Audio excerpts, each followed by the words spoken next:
inspired with the people who are in power right now.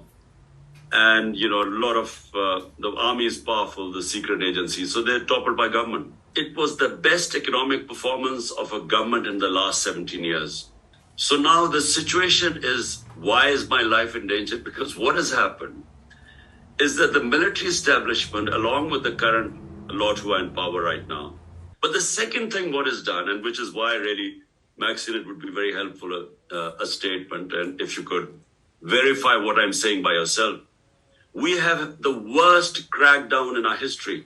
No democratic party has ever had such violation of the fundamental rights.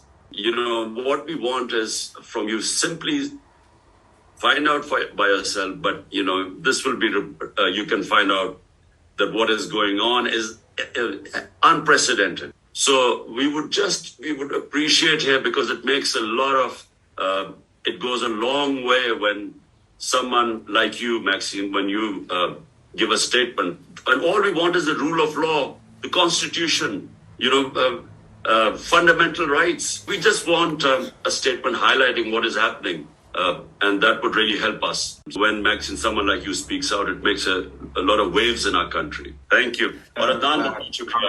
Thank you, Salman. Thank you.